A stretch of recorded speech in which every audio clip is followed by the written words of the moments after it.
ಈಗಿನ ಊಟದಲ್ಲಿ ಹೆಂಗಿದೆ ಅಂದರೆ ಈಗ ನೀವೇ ಈಗ ಊಟ ಮಾಡಿ ಒಂದು ಐಸ್ ಕ್ರೀಮು ಒಂದು ಹೋಟ್ಲಲ್ಲಿ ಹೋಗಿ ಒಳ್ಳೆ thali with ice cream banana ಎಲ್ಲ ತಿನ್ಬಿಟ್ಟು ಬಂತು ಅಂದರೆ ದಟ್ ಈಕ್ವಲ್ ಟು ಆಗಿನ ಕಾಲದ 3 ದಿನದ ಊಟ ಒಂದು ಹೊತ್ತಿಗೆ ಬಂದ್ಬಿಡ್ತದೆ ಕ್ಯಾಲರೀಸು ಫ್ಯಾಟು ಸಾಲ್ಟು ಎಲ್ಲ ಬಂದ್ಬಿಡ್ತಾರೆ. So because the food is so rich in all these things, so tasty, you eat more. ಅವಾಗ ತಿನ್ನಕ್ಕೆ ಹಿಂಸೆ ಮಾಡ್ತಿದ್ರು, ಕೋಲ್ ಇಟ್ಕೊಂಡು ತಿನ್ನೋ ಸರ್ ತಿನ್ನಲ್ಲ ಏನು ಅಂದ್ಬಿಟ್ಟಿದೆ. ಅವಾಗ ನಾವೆಲ್ಲ ಸಣ್ಣಗೆ ಕೂಡಾಡ್ತಿದ್ವಿ. ಈಗಿನ ಮಕ್ಕಳು ನೋಡಿ ಗುಂಡ್ಗೆ ಹೆಂಗಿದ್ದಾರೆ ಅಂತ, because for them eating is the pleasure.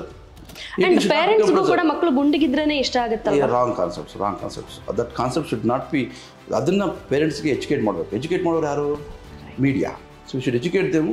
Healthy is not the fat and chubby kids ಅಲ್ಲ, ರೈಟ್. ಆ್ಯಕ್ಟಿವ್ ಆಗಿರ್ತಾರಲ್ಲ ಅವರು ಹೆಲ್ದಿ ಕಿಡ್ಸ್. ಒಂದೇ ಕಡೆ ಕೂತ್ಕೊಂಡು ಮೊಬೈಲ್ ನೋಡ್ಕೊಂಡು 24 ಗಂಟೆ ಒಂದೇ ಟಿವಿ ನೋಡೋದು, ಎಲ್ಲೂ ಓಡಾಡೋದಿಲ್ಲ, ಏನು ಬೇಕಾದ್ರೂ ಆನ್ಲೈನ್ ಆರ್ಡರ್ ಮಾಡ್ಬಿಡೋದು. ಎಲ್ಲಿ ಅಂಗಡಿಗೆ ಹೋಗೋಕ್ಕೂ ರೆಡಿ ಇಲ್ಲ, ಪಕ್ಕದಲ್ಲೂ ಅಂಗಡಿ ತರಕಾರಿ ತರ ಕಡೆ ಇಲ್ಲ, ಆನ್ಲೈನ್ ಆರ್ಡರ್ ಮಾಡ್ಬಿಡೋದು. ಇಷ್ಟ ಇಲ್ಲ ಯಾರಿಗೂ, because it's not they don't like that.